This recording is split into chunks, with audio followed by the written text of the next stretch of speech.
Durante toda a Idade Média, o artista foi considerado como um instrumento da manifestação divina, não tendo méritos próprios. Na Renascença, o artista começa a ser valorizado como pessoa. O artista é considerado um criador, um gênio.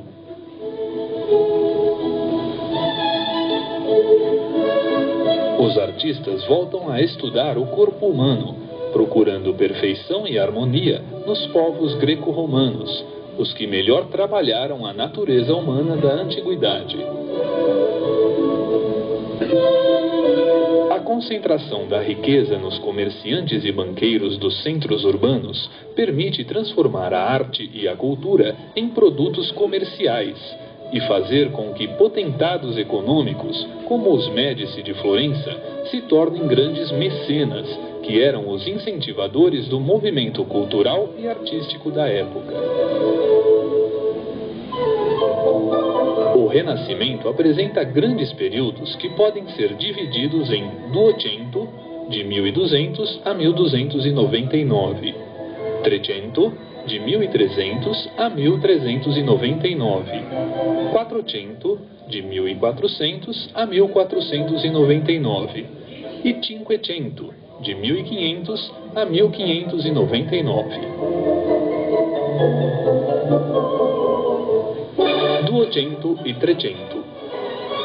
No século XIII, o gótico começa a dar lugar a uma arte que resgata a escala humana. São as primeiras manifestações do que mais tarde se chamaria Renascimento. A principal característica dessa mudança é o surgimento da ilusão de profundidade nas obras. O principal artista desse período é o pintor e arquiteto Giotto da Bondone.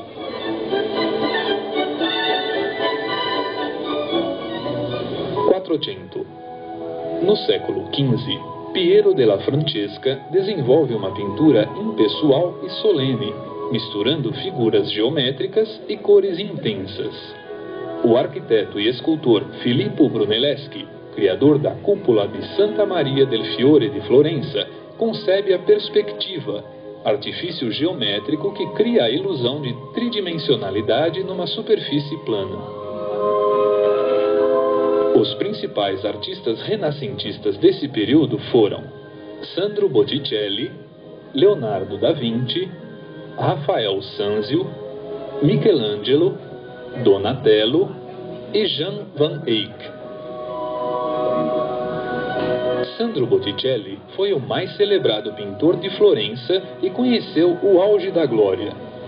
Sua obra encanta especialistas e leigos pela suave beleza de suas madonas e deusas, pela magistral precisão de sua pincelada e pela atmosfera de sonho que em geral transmite.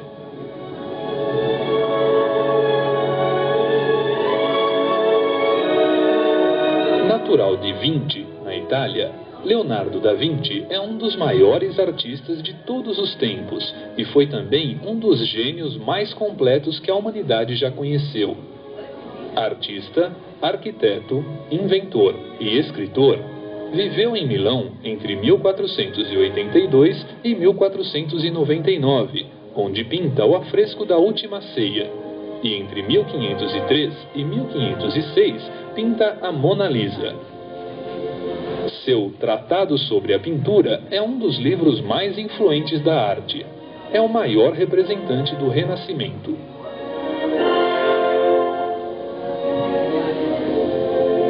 Rafael Sanzio foi um perfeito artista do Renascimento, que viveu em busca da beleza ideal, inspirando-se nos conceitos artísticos da antiguidade clássica. É famoso por suas Madonas, nas quais une o aspecto mítico ao aspecto humano.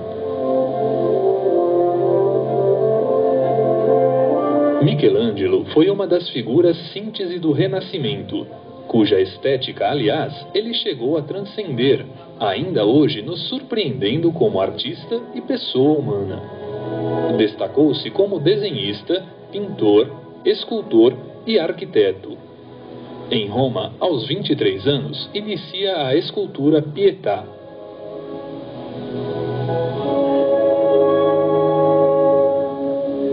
Em Florença, Renascença esculpe Davi e pinta a Sagrada Família. Em 1508, começa a pintar sozinho os afrescos do teto da Capela Sistina, trabalho que dura 4 anos. Em 1538, pinta a parede do Juízo Final, da mesma capela.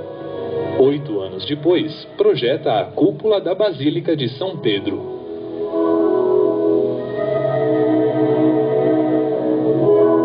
Donatello foi o maior escultor italiano antes de Michelangelo e exerceu enorme influência sobre sua obra. A força relaxada na pose de São Marcos, com todo o peso do corpo sobre a perna direita, está refletida no Davi de Michelangelo. Jan van Eyck é representante do Renascimento flamengo. A principal característica da pintura flamenga é a reprodução minuciosa das cenas internas. Os pintores flamengos, com os quais, durante o Renascimento, os artistas italianos estiveram em estreito contato, distinguiram-se na pesquisa cromática e da luminosidade.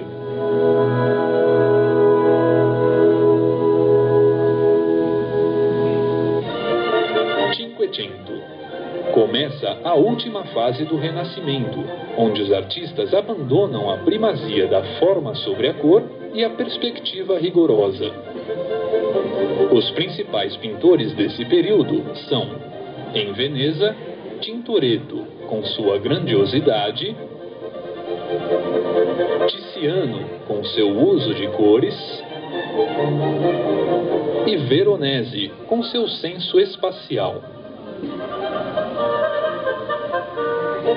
Na Espanha, El Greco alonga as figuras, usa cores mais expressivas e contrastes dramáticos de luz e sombra.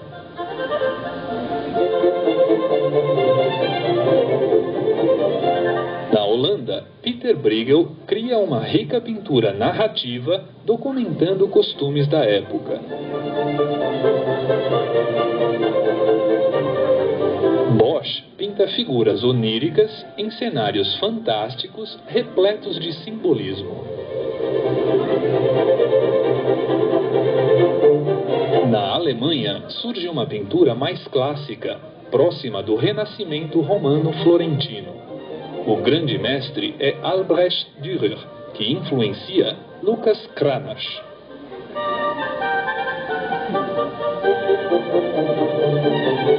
A escultura no Renascimento volta a ser uma arte autônoma. Uma das mais famosas esculturas renascentistas é a Pietà, de Michelangelo.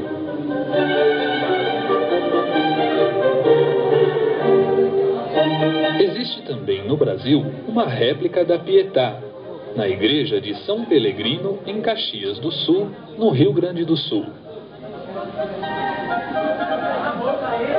No campo da literatura, o Renascimento valoriza o conhecimento e a soberania do raciocínio capazes de conduzir os homens a grandes proezas, como Dante Alighieri e sua Divina Comédia, Boccaccio com Decameron e Camões com os Lusíadas.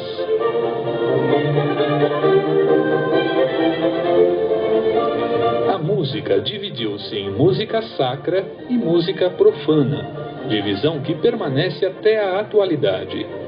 Já a ópera é uma forma de teatro musicado e foi a principal contribuição da música renascentista italiana para o mundo. A arte barroca.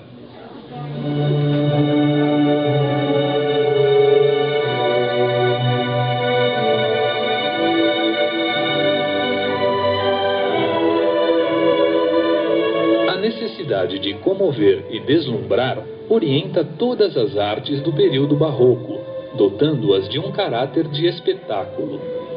É o reinado do movimento, da dramaticidade. Os gestos tornam-se violentos, contorcidos, e os rostos espelham um profundo êxtase.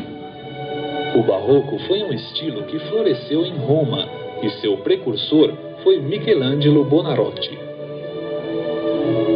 O Barroco foi um período artístico que predominou da segunda metade do século XVI até o princípio do século XVIII.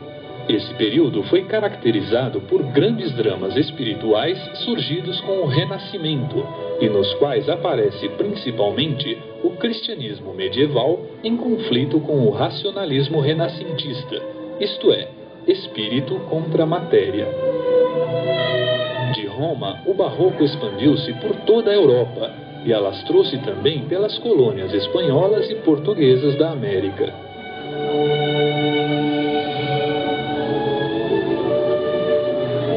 Roma, a capital do Barroco. Para reconquistar os que haviam sido desviados da fé romana pela reforma protestante e esclarecer os que ainda se sentiam confusos quanto às doutrinas católicas, a Igreja Católica organizou o Concílio de Trento, que resolveu transformar os cultos religiosos num espetáculo suntuoso e envolvente. Essa meta tornou o Barroco a arte da Contra-Reforma, um movimento católico que se propunha a reconquistar os fiéis e recuperar o terreno perdido para os protestantes. A predominância da arte barroca em Roma foi na arquitetura e na escultura. Os dois maiores representantes foram Gian Lorenzo Bernini e Francesco Borromini. Bernini é o principal representante. Encarna com perfeição um expressionismo onde combinam sensualidade e misticismo. Suas principais obras são o Êxtase de Santa Teresa, que é o verdadeiro cartão de visitas da arte barroca, a estátua de São Longino e a colunata da Praça de São Pedro.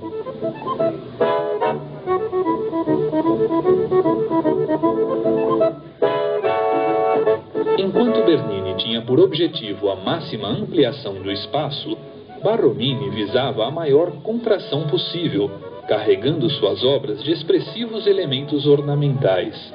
Sua principal obra foi a cúpula da igreja de Santo Ivo. Na pintura, um dos maiores representantes do estilo barroco é o romano Michelangelo Merisi, conhecido por Caravaggio, com suas telas de colorido intenso e formas sólidas.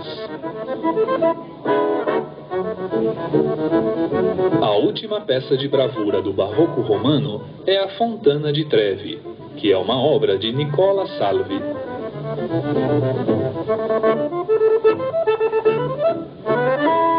Holanda. Novos gêneros de pintura surgem na Holanda: a paisagem e a natureza morta. Frans Hals renova a técnica do retrato, dando-lhe maior espontaneidade. Jan Vermeer é o pintor lírico de ambientes e paisagens, e Rembrandt, com seu uso parcimonioso da luz, dá penetração psicológica às suas figuras. A parte sul da região da Holanda, conhecida como Flandres, permaneceu submetida à Espanha, católica e fiel aos ideais da Contra-Reforma. O Barroco floresceu em Flandres, onde se destacam as obras dos pintores Pieter Paul Rubens e Anton van Dyck.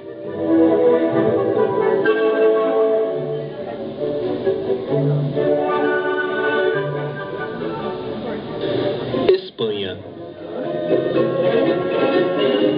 A ultracatólica Espanha do século XVII constituiu-se em um dos principais centros de difusão do Barroco.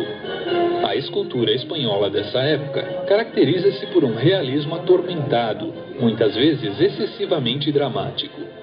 Os mais brilhantes resultados do Barroco espanhol foram obtidos na pintura, e seu representante mais importante, Diego Velázquez, é célebre pelos seus retratos de personagens da corte, assim como Francisco Goya, outro grande pintor do período. A arquitetura testemunha o gosto jesuítico, luxuoso e exuberante.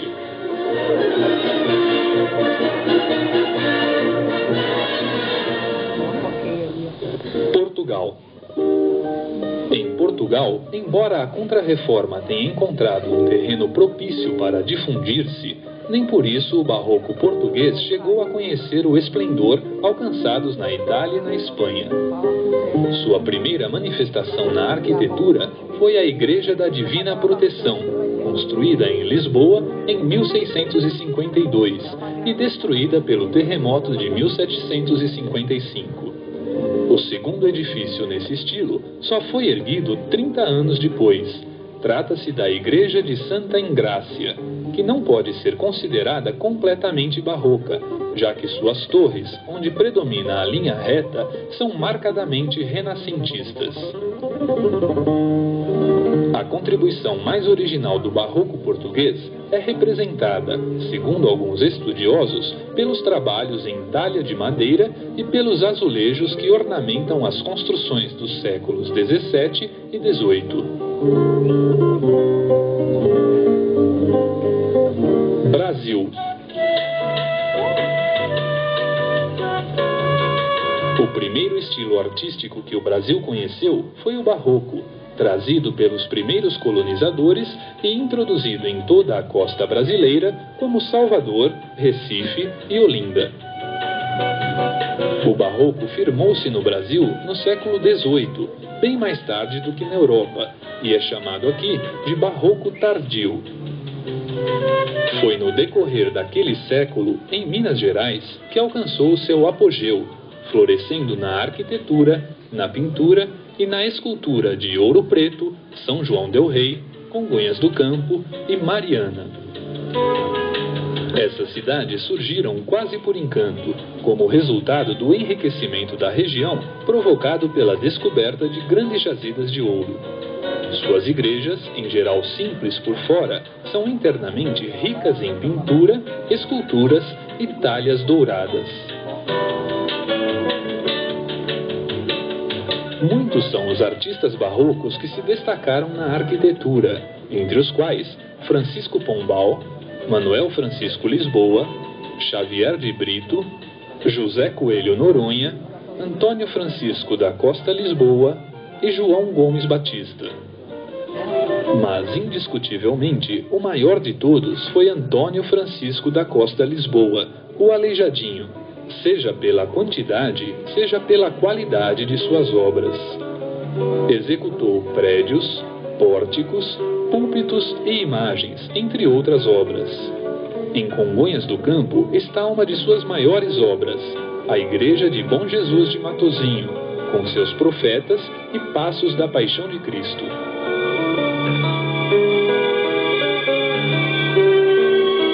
Outro importante artista do barroco brasileiro foi Manuel da Costa Ataíde, o maior pintor do período colonial. É de sua autoria, entre outras, a pintura do teto da nave da Igreja de São Francisco de Assis, em Ouro Preto. A pintura barroca brasileira também seguiu os moldes do padrão europeu, mas sofreu influência dos pintores holandeses trazidos por Nassau durante as invasões holandesas no Brasil. Os principais nomes que devem ser lembrados nesta área são Frans Post e Albert Eckhout.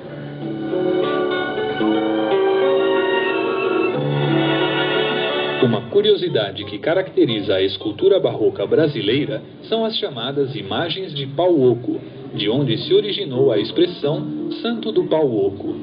Eram esculturas ocas, de imagens sacras, que serviam para levar ouro e pedras preciosas contrabandeadas para a Europa. Na literatura barroca, os grandes mestres foram Padre Antônio Vieira e Gregório de Matos Guerra. A produção musical de época não se restringiu à música sacra. Foram feitas músicas profanas e até óperas. A arte barroca pode ser vista também no Museu de Arte Sacra em São Paulo.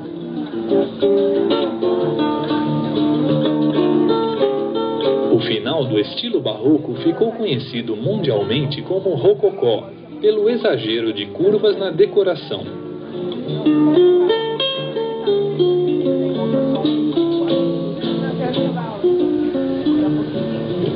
A arte neoclassicista.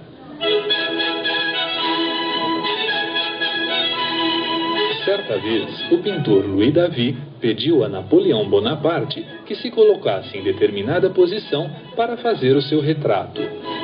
O imperador perguntou se o retrato ia ficar parecido. "Para quê?", retrucou o artista. "Não interessa representar de modo realista os grandes homens. O importante é que seu gênio transpareça nos retratos."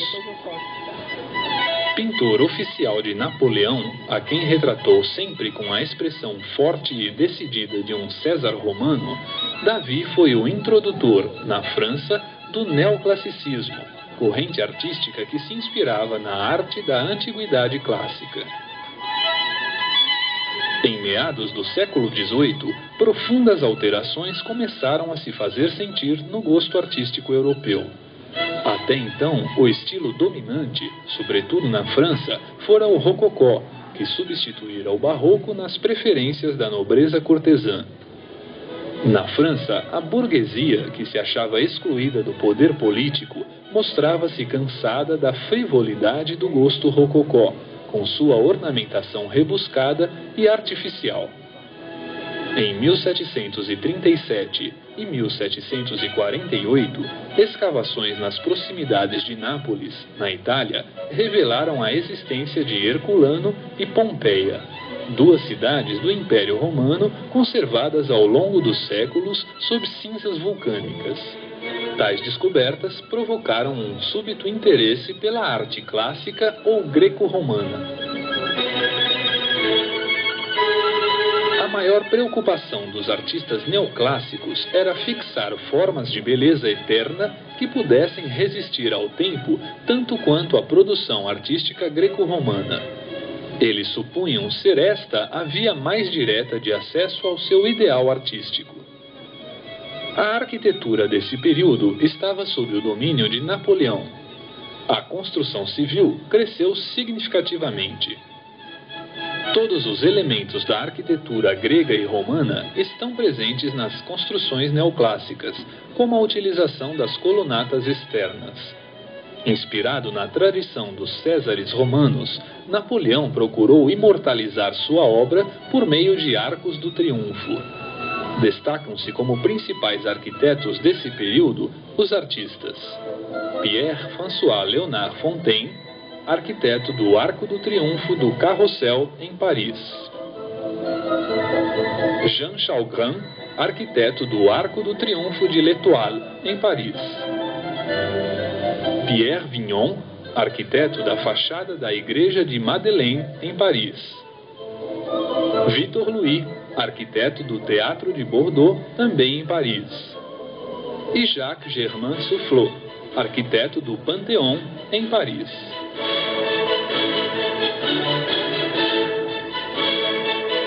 Na pintura neoclássica estão presentes algumas características como temas solenes, personagens e motivos inspirados na antiguidade clássica, cores sóbrias e uma rígida composição. Destacam-se os artistas Jacques-Louis David e seus seguidores e discípulos Jean-Auguste Dominique Ingres e François Gérard. Na qualidade de primeiro artista do Império, Davi manteve-se intimamente ligado à realidade do seu tempo, o que lhe facilitou a criação de uma pintura histórica patriótica oficial. Seu tema favorito, por essa época, era o imperador, retratado de maneira heróica em telas como Napoleão em trajes imperiais, Napoleão em sua mesa de trabalho e a coroação de Napoleão em Notre-Dame. As figuras de François Gérard têm o modelo das estátuas em mármore, como mostra a sua pintura Psique recebe o primeiro beijo do amor. Ingres se afastou do estilo do mestre e seguiu seu próprio caminho divergente. Suas principais obras foram O Sonho de Ossian, A Grande Odalisca e O Banho Turco. A escultura neoclássica teve como principal artista o italiano Antonio Canova, que dividia em Roma sua clientela aristocrática com o dinamarquês Bertel Thorvaldsen. Antônio Canova foi o principal criador de um gosto e de um estilo rigorosamente clássicos.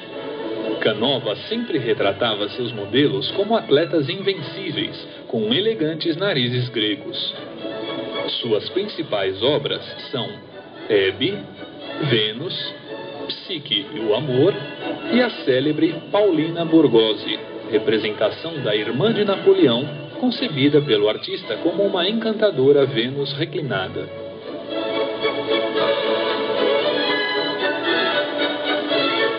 Por outro lado, entre as esculturas neoclássicas de Bertel Thorvaldsen, destaca-se As Graças. A dança popular evoluiu com as danças de salão. No balé clássico surge a ponta, sapatilhas especiais para dançar na ponta dos pés. A música deste período recebe o nome de música clássica ou classicismo musical. Os maiores compositores clássicos desta época são Mozart, o mais perfeito,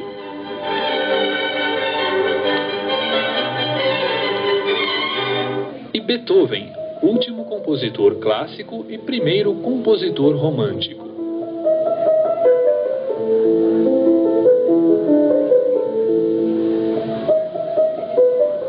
Neoclassicismo no Brasil. Esse movimento artístico apareceu no Brasil um pouco mais tarde do que na Europa.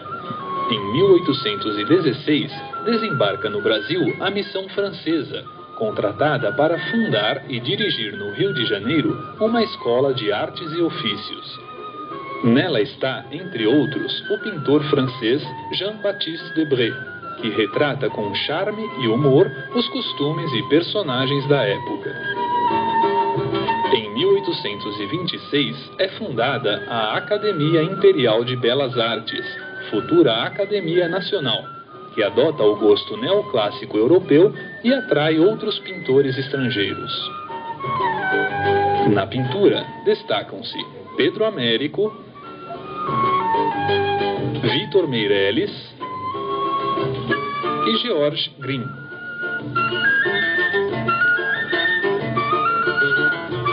Na escultura destaca-se José Maria Oscar Rodolfo Bernadelli. Suas principais obras